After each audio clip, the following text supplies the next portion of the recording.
Ya, terima kasih Pak Supadi atas presentasi yang diberikan. Bapak Ibu sekalian yang berbahagia, tadi sudah kita dengarkan bagaimana sekilas tentang bentuk laporan mulai dari guru, kepala madrasah, juga pengawas gitu Bapak Ibu ya. Nah berikutnya sekiranya Bapak Ibu ada yang ingin ditanyakan, waktunya disediakan.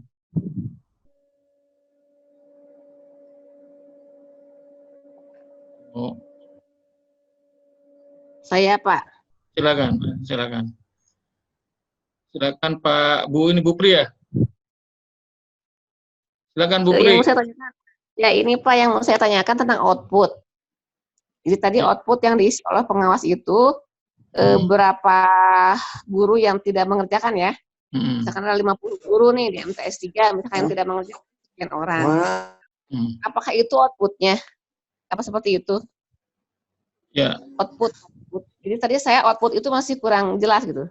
Ya, silakan Pak Supadi bisa dijawab. Halo. Supadi. Bro. Silakan Pak Supadi. Ya, tayangin lagi. Formatnya ditayangin lagi. Formatnya. Tes.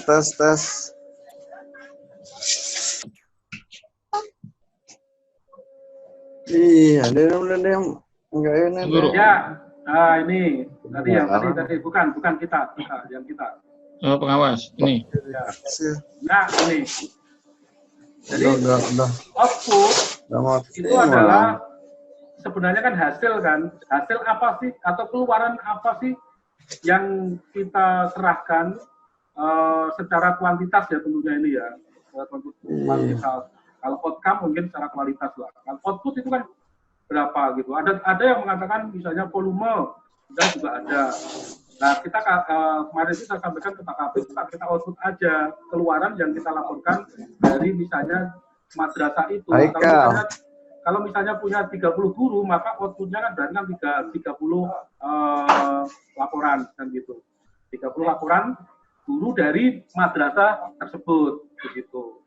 Otomatis gimana? Otomatis Bapak Ibu, output di sini tentunya menjadi lampiran kita. Jadi output ini otomatis menjadi lampiran kita supaya kita tidak dianggap common sense atau mengada-ngadain 8.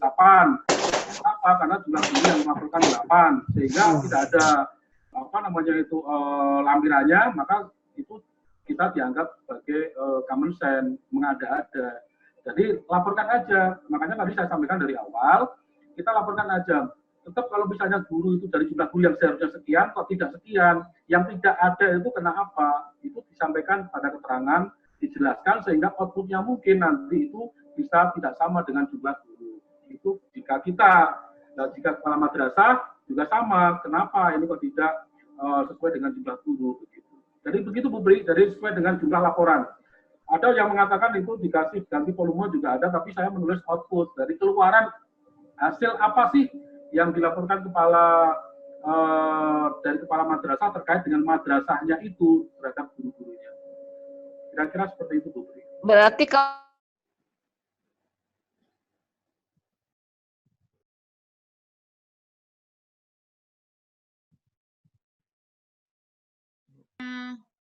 Bu Pri belum dibuka unmute-nya. iya. Halo? Bu Pri. Ya, silakan Bu Pri.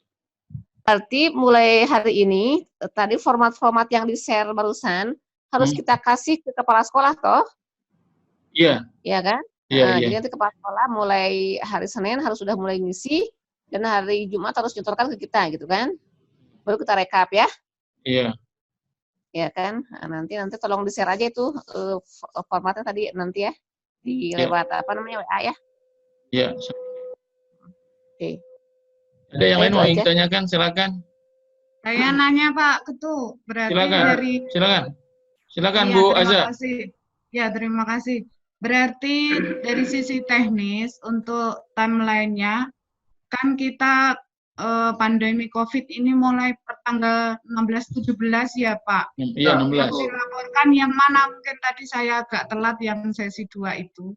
Lalu kalau benar sekali, kalau memang itu penggalian datanya kita dari Camat, bisa nggak, kan kita sudah waktu itu pakai Google Form, lalu Camat udah ada itu data kalau gurunya berapa yang make dan lain sebagainya, yang melakukan pembelajaran jarak jauh melalui pakai apa dan lain sebagainya, bisa nggak pakai data itu, atau harus memang data lembaran yang tadi memang harus dimulai dari awal Senin nanti? Mohon pencerahannya. Ya, silakan Pak Supadi. Oke, makasih Pak Adi. Bapak Ibu, saya ulangi kembali. Yang terpenting dalam masa darurat ini, ingat, yang terpenting adalah jaga kesehatan. Itu nomor 1. Jadi jaga kesehatan. Jangan sampai karena ada format, ada laporan dari mana sana sini, sehingga Bapak Ibu terpengaruh. Akhirnya lupa makan, lupa minum, dan sebagainya. Kecuali bagi yang tidak bisa masak, itu nggak apa-apa itu. Ya, Pak Tekno. Ya, silakan. Yang lain, ada yang mau ditanyakan nggak? Pak, belum dijawab ini. Belum dijawab. Oh, silakan. Ya, silakan jawab. Belum dijawab. Oh, silakan dijawab. Jadi gini, ya, Bu Asa, tadi sudah saya sampaikan bahwa bagi Bapak Ibu yang sudah membuat laporan dari tanggal 17 atau 18 Maret kemarin sampai sekarang, silakan tetap jalan, jangan dirubah-rubah. Begitu. Tetapi format yang kita tawarkan ini adalah format kedepannya. Ke depan, siap. sebelum, itu. Begitu ya, Bu Asa ya. Ya, berarti yang Google Form dari awal sudah saya bikin itu bisa untuk laporan yang kemarin. Iya, siap. tapi tetap sebelum nanti Bu Asa melaporkan ke bidang Penma, tolong pastikan dulu yang dari madrasah binaan Ibu, misalnya madrasah A. Konfirmasi dulu dengan kepala madrasah, benarkah madrasah A itu jumlah gurunya sekian? Benarkah dari jumlah sekian guru itu sekian yang melaksanakan dan tidak melaksanakan sebelum nanti dilaporkan ke Penma Kota. Begitu, Bu. Ya, oke Pak. Makasih ya Pak. Mau tanya boleh nggak? Boleh, silakan. Pak Sutikno. Saya mau tanya. Ya, silakan Pak Sutikno. Saya mau tanya. Ya, itu sejauh mana udah dikoordinasikan dengan kepegawaian? Soalnya kepegawaian punya format sendiri. Oke. Jadi formatnya seperti ini kan jadi 2 dia. Guru 2, kepala sekolah 2, pengawas 2, kan begitu. Bapak Ibu, langsung saja Pak Adi ya. Ya, silakan langsung aja. Pak Tekno, saya pernah menerima format dari kepegawaian jauh dari yang diharapkan. Jujur aja. Jadi format yang dari kepegawaian itu tidak tepat, kurang tepat lah jika diserahkan kepada kita, karena tidak kenal sasarannya. Begitu. Kenapa? Saya maklumi. Kenapa? Ya lain-lain lah. Mungkin karena kerja kita seperti ini dan mereka juga tidak ngeh kalau kerja kita itu seperti itu, sehingga saya menyimpulkan beda, memang sangat beda. Tetapi tadi saya sampaikan, bagi yang sudah jalan silakan, tapi yang belum, mari kita bersama-sama sesuai dengan hasil. Karena kemarin pada saat di-share-kan format ini, semua kasih kota, semuanya termasuk kabupaten, dan para kepala yang mewakili semua menerima format ini. Dari MAN, dari MIN, dari MTSN. Sehingga yang belum kita laksanakan ke depan, alangkah baiknya kita sebagai keluarga besar, satu atap, itu memiliki, ya samalah istilahnya itu. Supaya nanti pada saat Penmak melaporkan ke Kanwil melaporkan ke pusat, supaya sama begitu. Begitu Pak Tekno, format yang dari kepegawaian jujur bagi saya pribadi sangat tidak menerima kemarin itu, karena jauh dari yang sesungguhnya kita ukur, kita laporkan. Tapi masalahnya kan ini urusannya dengan untuk kehadiran guru dan kita di kepegawaian, Pak. Jadi kalau formatnya kita paksakan pakai punya kita gitu, dan kemudian belum dikoordinasikan dengan kepegawaian, nanti khawatirnya jadi bikinnya dua laporan.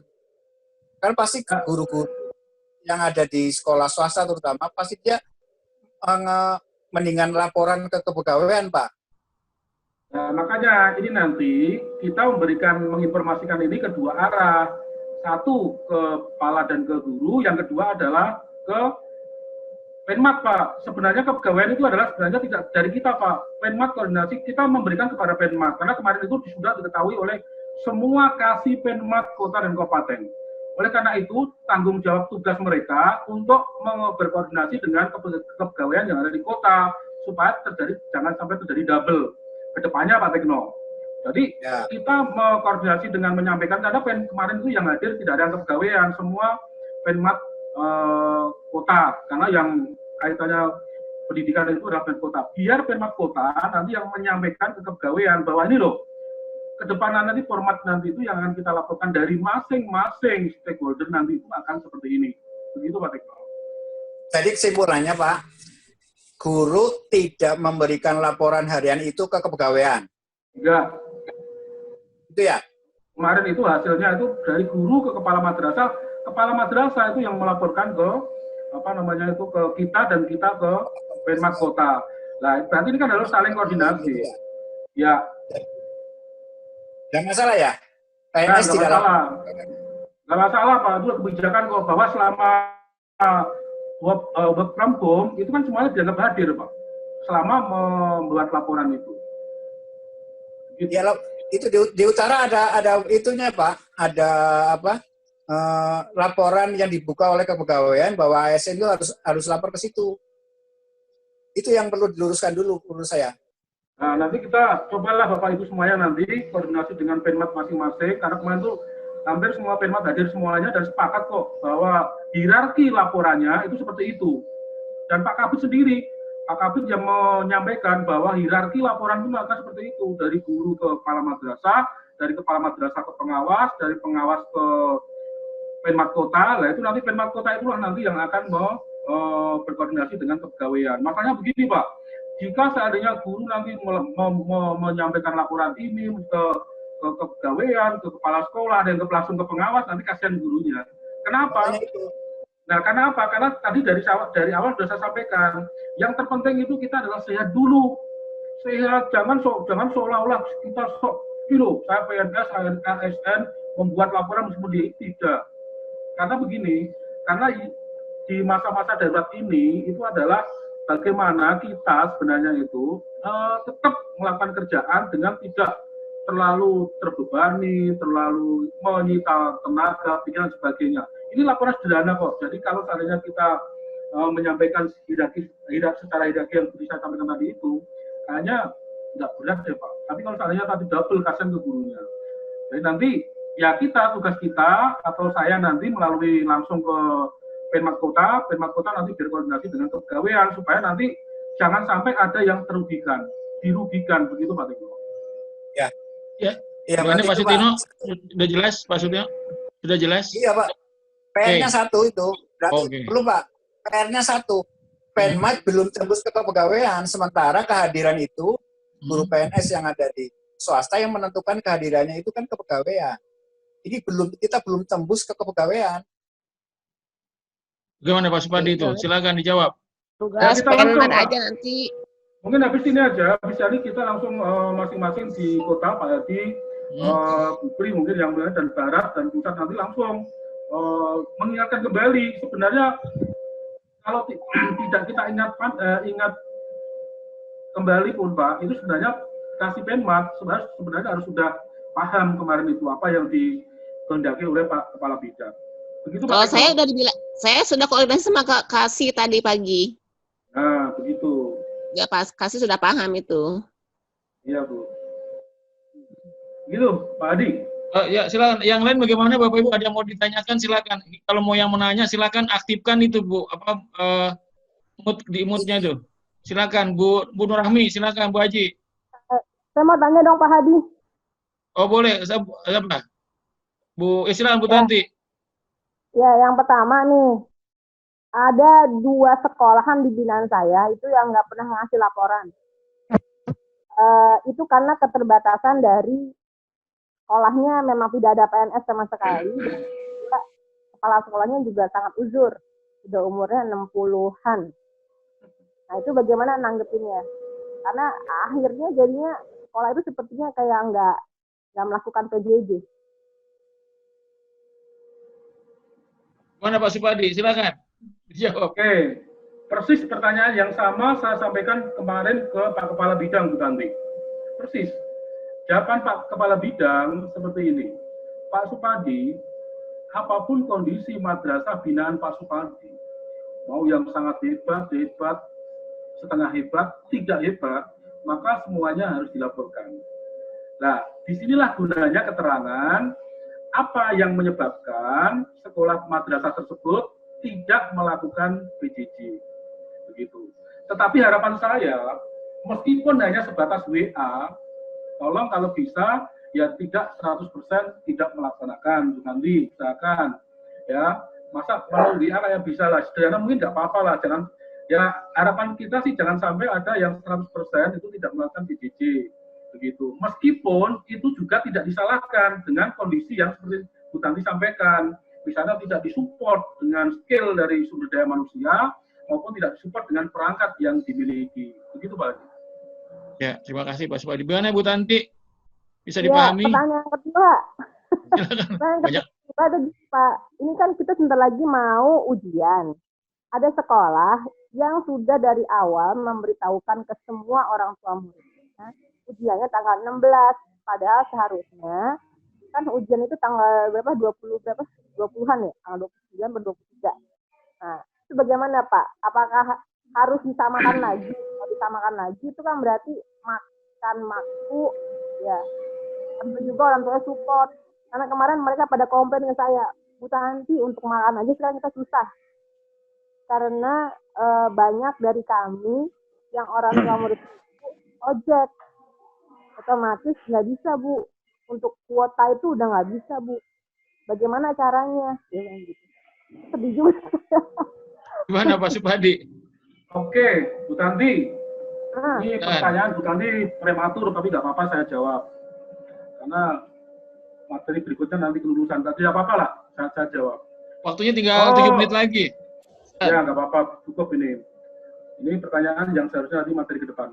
Bapak Ibu, tolong disimak bersama, diluruskan kembali kepada kepala madrasah maupun yang pemangku kepentingan termasuk nanti pihak madrasah atau orang tua. Kita tahu bahwa penentuan kelulusan itu kan ada 3. Yang pertama adalah anak mengikuti keseluruhan proses pembelajaran. Kalau SD berarti 4-6, kalau MTS berarti 7-9, dan SMA 10-12.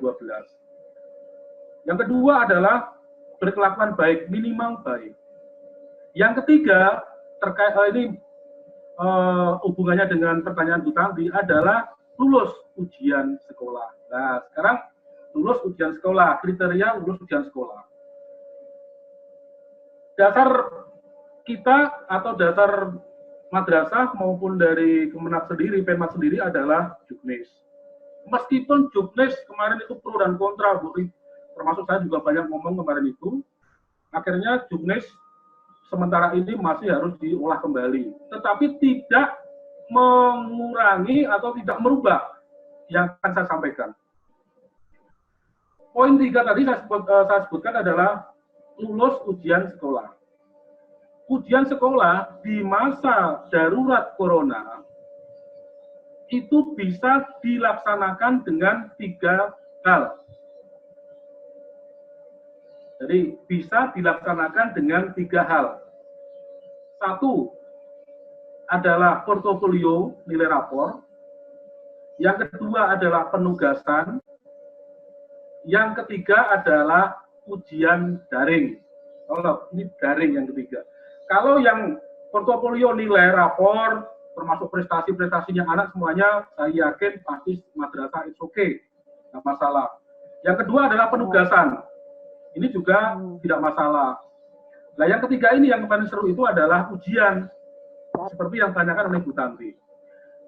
3 komponen ini itu kemarin menjadi pro dan kontra. Ada karena madrasah yang sudah ready semuanya sehingga daring siap dilaksanakan. Ada juga madrasah yang setengah siap sehingga ragu-ragu dilaksanakan dan tidak. Nah, kategori yang ketiga ini itu sebagian menimpa di madrasah binaan kita tidak bisa melaksanakan daring dengan alasan keterbatasan semua-muanya. Nah, dari juknis tersebut itu silakan madrasah yang melakukan daring silakan, madrasah yang tidak silakan dengan berarti mengacu pada yang dua tadi itu, yaitu portofolio dan penugasan, silakan. Itu boleh-boleh aja. Jadi silakan Ibu, dengan masa darurat corona seperti ini, madrasah sebenarnya itu karena kondisinya berbeda-beda, itu dipersilakan. Mau melaksanakan SOP, mau tidak ya silakan. Tetapi kemarin usulan saya ke Pak Bidang Penmat, karena madrasah dikasih kewenangan melaksanakan atau tidak, tetap SOP tetap harus diberikan kepada madrasah yang melaksanakan. Misalnya bisa juga sekolah yang mampu melaksanakan ujian daring, tiba-tiba anak udah tahu jadwal tanggal sekian, mereka ngumpul di satu rumah sehingga mengerjakannya bersama-sama, itu pun juga bisa terjadi. Sehingga SOP harus diberikan. Nah, bagi madrasah yang tidak mampu melaksanakan, kan masih ada tadi 2 dari 3 tadi itu, portofolio anak, nilai rapot maupun prestasinya anak, non-akademik dan penugasan. Tetapi yang jelas, jangan dipaksakan kalau madrasah tersebut harus daring, sedangkan dia tidak mampu. Nah, terkait dengan ujian, Bapak Ibu, saat ini Bidang Penmat merumuskan kembali kemarin yang terjadi perdebatan seru. Jadi di satu sisi ada pendapat yang mengatakan enggak, ujian madrasah dan sekolah tetap harus jalan karena itu beda dengan ujian nasional. Di satu sisi ada yang ujian nasional ada di delete, ditiadakan, kok malah ujian madrasah dilaksanakan. Nah, kemarin saya menawarkan ke Pak Kepala Bidang, Pak, sebaiknya masa seperti ini dipersilakan aja kepada madrasah masing-masing. Jadi madrasah yang sanggup SOP dengan SOP dari Kanwil, bagi madrasah yang tidak kan masih ada kriteria 2 tadi itu, begitu. Nah, juknis yang akhir itu yang diketok palu nanti itu sebenarnya masih menunggu Bu Sali. Tapi kira-kira gambarannya seperti itu. Ya, waktunya tinggal 2 menit lagi Bapak Ibu. Nah, terus waktu pelaksanaan ujiannya Pak Padi, waktu pelaksanaannya bebas berarti ya, nggak mesti ada jadwal sama ya? Ada Bu, dikasih waktu. Jadi di juknis tadi itu ada sebenarnya waktunya, cuman kayaknya kecil kemungkinan di masa corona kayak gini itu dilaksanakan, kecil kemungkinan. Karena kalau tidak salah itu bulan April. Bulan April ini kok Bu. April. Sedangkan itu masih di dalam work from home. Silakan Pak. Maksudnya sekolah saya nanya tanggalnya berapa, biar sama dengan dengan Kalwin tanggal berapa gitu. Belum tahu ya? Itu juknis Bu, itu juknis Bu. Pak Adi. Halo. Ya silakan. Silakan Pak Juma ini. Ini 1 menit lagi ya. Ya. Di barat itu pengawas MIRA binaannya adalah banyak. Bagaimana kalau sehari katakanlah ambil contoh hanya 5 sekolah gitu atau 5 madrasah gitu. Gimana? Enggak semua gitu. Tadi hubungannya dengan pertanyaan Bu Tandi. Sudah saya jawab. Jangan Pak Supadi, apapun kondisi madrasah guru tersebut, maka laporkan apa adanya. Ini saya menyampaikan karena saya kemarin pertanyaan saya mempermudah pengawas. Pak, kalau sampel gimana? Pak, kalau seadanya segini gimana? Jangan. Jadi laporkan apa adanya. Berapa jumlahnya, kondisi real, laporkan aja. Yang terpenting kan kita dikawal oleh keterangan tadi itu. Kenapa tidak melaksanakan aktivitas? Karena keterbatasan lain dan sebagainya. Begitu Pak Haji. Ya, terima kasih Pak Supadi. Ini karena waktunya sudah habis. Tinggal 1 menit lagi. Ada yang mau ditanyakan? Silakan. Bapak Ibu silakan. Silakan diaktifkan ini mood-nya Bu, speakernya. Kalau yang mau tanya, silakan.